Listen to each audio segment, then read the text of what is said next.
I think that you spend a lot of your 20s, 30s, and 40s just pounding away at stuff. There's zero margin. But once suffering hits and you realize that life is really short, that everyone is going to suffer, it's just a matter of when that suffering is going to take place. And then the bigger question is, what are you doing with it? Welcome to the 1110 Leadership Podcast, where we tackle issues at the intersection of leadership, faith, and culture. I'm your host, Rob Shields, Vice President of Strategy at 1110 Leadership, and I'm joined by my co-host, founder and CEO of 1110 Leadership, David Spickard. Proverbs 1110 lays out a bold and countercultural vision. When the righteous prosper, the city rejoices. We're here to ask, what does it look like practically to be this type of leader? Leaders willing to invest everything they have so that everyone around them can thrive. Join us on the journey as we lean in, listen, and learn how to become Proverbs 11:10 kind of leaders. The kind of leaders that make our cities rejoice. David. Hello, Rob. Welcome back to the 1110 Leadership Podcast, my friend. It's good to be back. I'm excited about our guest today. Oh, very excited. We're going double trouble. So we're going to just go ahead and jump straight into the conversation, which I hope our listeners won't mind at all, because this is a fun one with some good friends of ours that I think bring a lot of perspective that our listeners will really value. So we've got two guests joining us today, Dr. Keith Daniel and Steve Swain, two very good friends who are going to be joining and talking about both their friendship and all things leadership. So just a quick bio on both these guys, if you're not familiar with their work. Keith Daniel is the co-founder and managing director of Resilient Ventures, which launched its first fund in 2019 in 11 companies led by African-American founders. They just launched their second fund in 2024 and does some incredible work. Also leads Madison Consulting Group and brings over 3 decades of leadership experience in higher education, nonprofit management, public service. Keith lives in Durham and has 2 adult children. Steve Swain is currently the director of St. Francis Springs Prayer Center, a role he started in 2019 when he was first introduced there on a silent retreat. Steve's got a lot of leadership experience, both in the for-profit and nonprofit sectors. He currently owns 3 businesses and was formerly the director of Step Up Ministries for 9 years, which Step Up, if you're not familiar, teaches job and life skills to unemployed adults in Raleigh, Greensboro, Wilmington, and Durham, North Carolina. Before that, he ran and sold a publishing company. He operated a Young Life camp. He worked for a couple NBA teams as their director of marketing and community relations. That list is pretty long, and both of these guys just bring such a wealth of leadership experience and knowledge to this conversation, David. Yeah, just to build on that, they're leaders who have, one, just varied, diverse backgrounds of leadership environments, as well as just always being on mission. And they're just always on purpose with the way that they're leading and doing so with the real intentionality of being close to things in our communities that need to be addressed. So it's just a really refreshing time with them today. Yeah. They bring some fresh perspective, and I'm really glad that we were able to have this conversation with the both of them together because it was really something special. So here is our conversation with Keith and Steve. Steve and Keith, welcome to the 1110 Leadership Podcast. So happy to have you both. Thank you. Thank you, Rob and David. Glad to be here for sure. Yeah, Steve and Keith, it's so great for us to have you guys. We're excited about this conversation. We've just introduced you with your bios, and the backgrounds that each of you bring to this are so dynamic. And so as we get into this, we don't know where this conversation will go because we can go in a lot of different directions, but we're just going to tee it up and let you guys go. So as we begin, I'd love to just hear how you guys met. What brought you together? And how have you pursued relationship with one another? Keith, can you begin? And Steve, if you want to add to that, we'd love to just hear how you guys have become friends. So I'm not sure the exact first encounter with Steve, but what stands out to me is the work of Step Up and meeting him through that story as it was emerging in Durham. A few of our friends were committed to making sure that Step Up didn't just come to Durham with its prescribed mission without some real intentionality. So there are a number of friends in my circles who were concerned about the reflection and the investment and what Step Up Durham would look like as opposed to Raleigh. Eventually, I got invited to be a part of the North Carolina Step Up mission. For those who don't know, it's a amazing nonprofit seeking to address job readiness for those who have barriers to employment. And that spoke to my heart, my career, and part of my career in helping people find good employment and calling and so forth. I can't remember if you first was in Raleigh or in Durham, Steve. I know we have another good friend, John Parker, who I'll name as a co-conspirator around all things trying to address those who are most vulnerable and typically the most impacted by some of the oppressive realities of our world. Yeah, I would say, I think the thing I remember about our friendship being solidified was the trip that we made down to Montgomery, the 50th anniversary summit in Montgomery. Yeah. Celebration at Dexter Avenue Baptist Church, and just the gift that was to meet John Lewis and to be in that worship service and in a sense to experience a little bit of what the kingdom of heaven looks like when you can really celebrate Jubilee. Steve, when was that? I'd have been 15 because it was a 50th. Yeah, 2015. The summer march was 55, so yeah, it was 15. We had gone down to Quinn Farms. Haven't been there before. I highly recommend going down there to see where Habitat for Humanity got started. Yeah. And we just happened to be over there, and a friend of ours called us and asked us if we wanted to go to that service. And so we booked over to Montgomery and got the privilege of being a part of that. So, Steve, what is it about Keith that you would say, if you were to describe Keith to your friends, how would you describe him? Oh, Lord. You Oh, Shake his head. He's starting to shake his head. Going any direction. I might need to go on mute. Oh, man. It's the newlywed game. Keith is the most humble, wise, justice-minded Christian that I could rub my shoulders with. He has a passion to see the kingdom of God lived out on this earth in a way that is remarkable to me. Some of the things that he has said over his life to me, you just stop and go, oh my gosh, only God could do and say those things through him.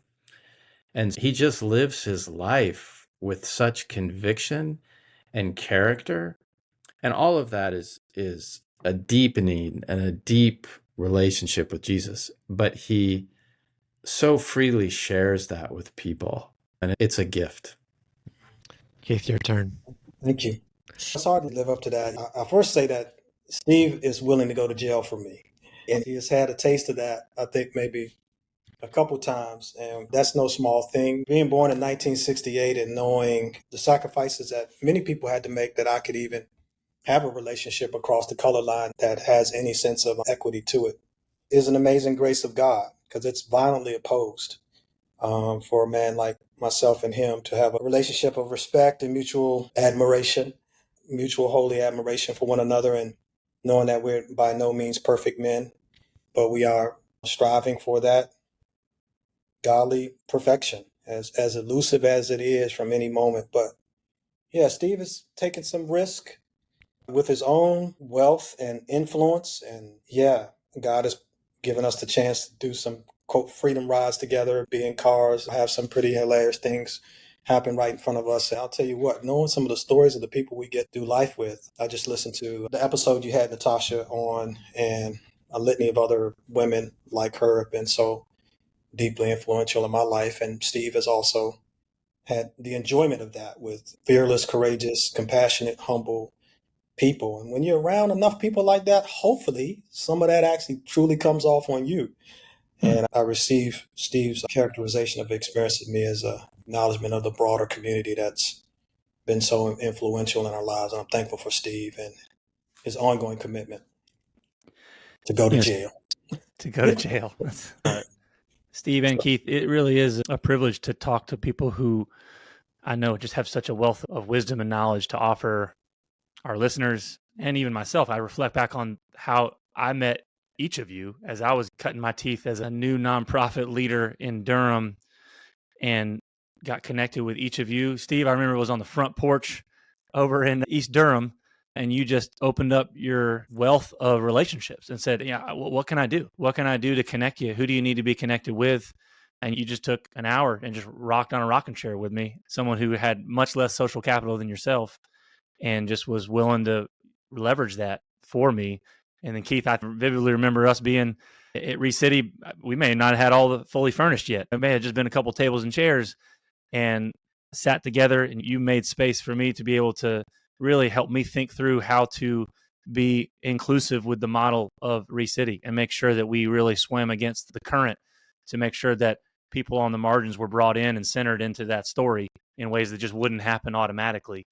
And both of you, I just feel like, gave the gift of time when you didn't have to, at such a formative time in my leadership journey. It makes me very grateful for the role. And now that we're full circle here today having this conversation, C.S. Lewis talks about friendship being something like that you too moment, right? When you turn to someone and say, oh, yeah, we share this. The friendship itself isn't what we're here to talk about. We're almost like we're caught up in this common mission, in this story of what we want to see happen in the world. I wonder if you guys could articulate that, and from both of your perspectives, what that is. What is that through line that brings you to that table? What is that mission? What is that why that you feel like you each share that really feels like it anchors you in your relationship? Yeah, I'm trying to give a little bit of thought to where this might lead us. Steve and I were talking before about this word hospitality, right? I was shaped in a community at the time was very much about the Black community, the Black church, my Black neighborhoods. I grew up in Washington, D.C. and in Durham at the same time because of the heritage of my family here going back multiple generations. So I know what it's like to be on the porch with people and to watch the community pass you by and actually know what it's like to never see a white person come through your neighborhood or community. All that has changed tremendously in some ways that we're still all reckoning with. What does integration look like? That true full integration versus a few folks who come and raise the property taxes and the influence around economic justice, right? What does it mean to be hospitable to people? A stranger shows up at your door, people on the corner who are struggling with addiction, struggling with joblessness. You need to have a heart for that. I'm still thinking about the people I pass, their faces loom large each day that I know are unemployed, they don't have work, housing, insecure. My brothers and sisters who are coming back from prison, the relationships God given me with people in all these different sectors of life. And I think we share that. I think we share the wanting to be open, use our privilege in a way that makes it less possible for anybody to not have enough. A lot of through lines to the story, but when I got a letter from Steve, and for those who read his background, when he said he was going to be the director of this place called St. Francis that I had not heard of, and ironically, I'm not sure why I hadn't heard of it, just stayed out of my sight because I do a lot of spiritual direction work with seminarians. And I just thought, and this was right before the pandemic. It was like, was that 2019, Steve? And you took over director of St. Francis, and a letter in the mail was like, I'm director, what? The spiritual retreat center? Steve, the master fundraiser? I need that. I need a place to go rest, heal, get away. And suddenly, this close dear friend of mine had the keys to that. And then he was like, hey, just get you on the books, just get you here. And that slowly has just emerged into this very flourishing. The library that is there, I could go on about that, dedicated African-American authors, storytellers, the former priest who was there. Yeah, I'll just stop there. I think what Keith was expanding on, and which I think is really critical, is experiences are really important, right? Like shared experiences are critical in this. And I think so often in life, where life is just going so fast that we just miss everything, right? Like we're just such in the grind that we are missing things. But a couple of things have always impacted me about Black space. One of them is the gift of being on someone's porch. And Keith referenced this, but I didn't know this growing up. I didn't have any idea how important it is. And you get in any Black context, and sitting on a Black person's porch is a real gift. It is a gift, and many white people don't do it. And as I've just tried in life to be somewhat contrarian, I just ask Keith sometime, hey man, can I come hear your story and just sit on your porch? And right now we're only into college, right? So I have had 2 or 3 times with him on his porch, and I'm only at his college years at Duke playing football. So I haven't even gotten into the rest of his life, which I know a lot of, but like that's just a real gift of shared experience. And I think the other thing too that hits me all the time is I'm not a great listener. And so I am trying to desperately learn how to be a great active listener and what that looks like.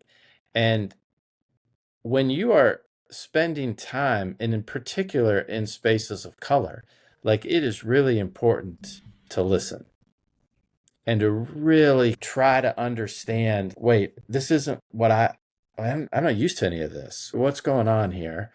And I need to be a student. And I think for many years, I thought I was the teacher. And in reality, ever since I got to St. Francis, I've been trying to learn, almost deconstruct what it means to be a teacher and really learn what it means to be a student. Hey, business leaders, are you and your team truly thriving?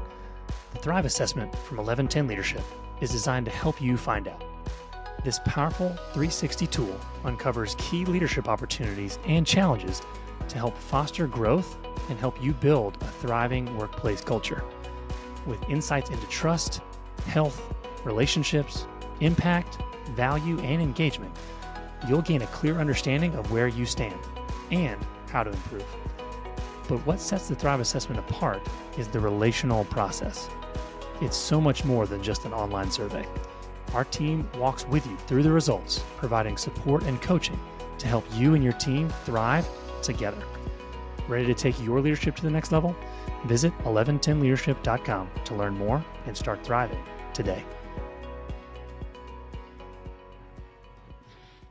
Yeah, I want to build off of what you guys have both said because I want to make sure our listeners understand that both you guys are really busy people. You're leaders. You've had incredible leadership in spaces of for-profit businesses, in the nonprofit space. Keith, you're committed to providing investment and resources for African-American entrepreneurship through Resilient Ventures. Steve, leading St. Francis and being engaged with issues around affordable housing, among all the other things that you guys have done in your careers. You guys have had to create margin for what you just said. So many of our leaders are just in the throes of all the demands that their businesses require, that their people require. What you're talking about is just completely foreign to the rhythm of the leaders that we're working with. Just to even have space to sit on a porch, not even their own porch. So you just said deconstruct the way you think. My assumption is you all have had to deconstruct how you even live and what is your purpose and how you spend your time. So how would you describe that? What's been that process for you? How have you maintained your level of leadership and outcomes that you need for the things that you're leading while creating space for what you just described? Steve, I'll let you start this time. Yeah. And then Keith, you jump in. I think just being really as authentic as I can possibly be. I think that you spend a lot of your 20s, 30s, and 40s just pounding away at stuff, right? Like the way you were just describing, just there's zero margin. And I was in that. But once suffering hits and you can't control that anymore, and you can't change other human beings, and you realize that it's you and Jesus, there's really no other way around it. You start to see things very clearly, and you realize that life is really short, that everyone is going to suffer. It's just a matter of when that suffering is going to take place. And then the bigger question is, what are you doing with it? And for me, it opened up a whole realm of just looking at culture and looking at what was wrong and going, how do you not engage this? How do I not make time for it? And so for me, it literally became a discipline so much, which is going to sound crazy. Keith might laugh at this, but every time I book a meeting with a white person, I make sure I book a meeting with a black person. Like that sound like it sounds ridiculous to say that, but I really am trying to live a life of intentionality that when we say the kingdom of God is all, like I'm trying to make it about all. And I don't tell anybody this. I just try to You just did do to a it. lot of people. Sorry. I try to do it. Right? Like you just discipline your life to make that a priority. And I think my friendship with Keith is a priority, and I learn a ton from him every time I'm with him. And I think, again, what binds me to him is this notion that I see the beauty of Jesus in him, in the way he cares about others, and it attracts me to him. Keith, how about you? Yeah, a couple of things came to mind for me. I've had pivotal moments in my life where the amazing grace of God, he stops me in my tracks and said, I need you to think about something. And that has been hard early on because when I graduated from Duke, I came out, football trained you a certain way. I'll run through a wall, I'll run through a barrier. If I'm hurting, get over it, get a little training, tape it up, take some medicine, keep charging. My whole first half of my life was formed around that sport from the time I was 8 years old until my last season in college. And I remember I broke my wrist my junior year, and I think that's where we may have stopped, Steve. I don't know. I was starting wide receiver, starting kick returner. I had hit the height of that sport and broke my wrist down in Tennessee. And we were beating the brakes off of Tennessee, by the way, first quarter. And so I'm on the plane coming back.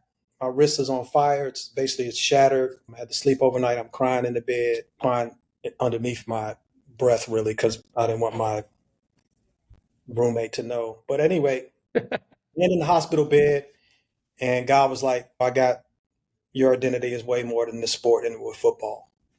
And that kind of scales fell off my eyes a little bit again, because anybody who knows when you've worked so hard for something, you've trained so hard for it, you know what the grind is, and then that goes away. And then suddenly God is having a conversation with me at that moment. I'm so thankful because he's put spiritual directors in my life. He's led me to the academy, where I've had a lot of mentors who do a lot of work around theology and thinking about God and hopefully hearing from God and responding.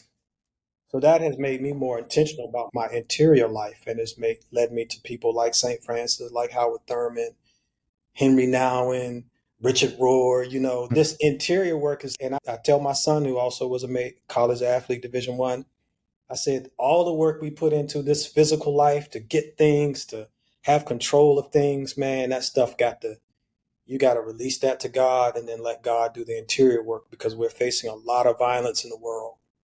And if I'm not doing the interior work, it's a road to disaster. The relationships around me are going to feel it. Ultimately, people will be shunned by the kind of person I'm becoming if I'm not doing that work. So, yeah. I appreciate both of those answers. And I think in many ways, this is a podcast about a tiny little verse in Proverbs, right? Proverbs 11:10. When the righteous prosper, the city rejoices. And so we spend a lot of time with the leaders we work with unpacking all the many implications of those handful of words. What does it mean to be, in the Hebrew, the Sadakim, the people who are leveraging whatever amount of power, wealth, and influence they have to rejoice the city? I'm really struck, and I want to just make sure that our listeners digest the through line of both of your most recent answers there. We talk a lot on this podcast of the power of proximity, and we talk about it needing to cross lines of difference, whether that be race, whether it be class, whether gender. The through line there was the way that there was a holy displacement in both of your lives, the way that God uses suffering, allows suffering to displace you, to then maybe give you empathy for those who are displaced. I know that has definitely been true in my story and David's story as well. I guess as we draw the conversation to a close here, would love to have you guys speak on how you've thought about what it means to rejoice the city, and what do leaders today who are in places where they can have influence and leverage power, wealth, and influence, what are obstacles to them rejoicing the city, and what are assets and traits that need to be honed from your vantage point, and maybe even some that you're currently trying to hone yourself to really be the Sadakim that verse is talking about? Keith, we'll let you go first this time. Yeah, I think for me, I've been called to do a lot of teaching around the spiritual life, the interior life, and reckoning around race and racism and the violence in our world. I have to see the violence within my own community. And I think what I think about often is being trained to be a nonviolent responder, which is predicated on this agapic love, right? This vision of agapic love, which is my love will endure your hate. I have a lot of that in my veins from the civil rights movement because I know how violently opposed it was, both within our community and without. I had to wake up every day and decide that I do believe that we can participate in an integrated society. That's a decision that does not come without cost, because what we're facing now, politically and economically, makes me think about where do I feel most safe? Whether it's the Black church, the Black college institutions, the places that we say were built for us. And a lot of my peers, we're not going to white schools anymore. We're not making ourselves subject to these spaces that have made it clear that it's not for us. People moving out of the country, it's a different kind of pandemic happening right now that we have to guard ourselves against. There is a more of an uprising around hate and hateful language. It assaults on many bodies, right? So I think, how do I respond nonviolently, peacefully? How do I channel my own rage and hate that's within me, again, a part of my sinful nature, that it's easy for me to retaliate? And again, I said I played the sport of football. You ain't going to just push me. That just not happening. But what does it look like when I do get pushed and I choose not to shove back in a certain way, right? I still have to be militant about my dignity and stand firm in that. But what does that look like? And that's a really elusive question. It's a mystery that Jesus surrendered to the cross. It's a mystery that we call it Good Friday. If I'm being real as a human being, what's the good in the lynching of an innocent man, right? But then we go to the mystery of theology and God's providence and theodicy about why God, do we have to wait 400 years and then go back again to deal with the same things, stuff like that. So that's a lot of my heart bubbling up there. Steve, how about you? I think I will just end with this. I have focused the last couple of years, Keith knows this, but on a book written by Henry Nouwen called Reaching Out. And there is this moment in the book that I'm going to read to us. It's on the 3 spiritual rhythms of life. The second section is on moving from hostility to hospitality. And when you think about a city flourishing, a city really has to flourish when the city understands, no, we're not going to be hostile to each other. We're actually going to be hospitable to each other. And he says this, Nouwen emphasizes that true hospitality involves creating a free space where strangers can encounter acceptance and ultimately become friends rather than remaining enemies. The distinction between host and guest becomes fluid as this transformation occurs, revealing a shared humanity and a newfound unity between people who were once fearful of each other. And I just think about that, especially at St. Francis, of like when a guest says to us, gosh, why does this feel like home? Like I feel like I'm part of this place. Like I almost want to run over and hug them because I realize they're realizing like, oh, they don't feel like a guest anymore. They feel like they're part of this.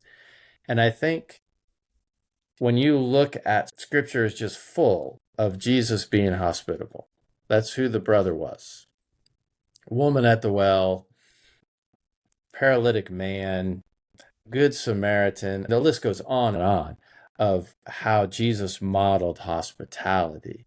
And I think that's where a city flourishes is when true kingdom hospitality just reigns all over the place.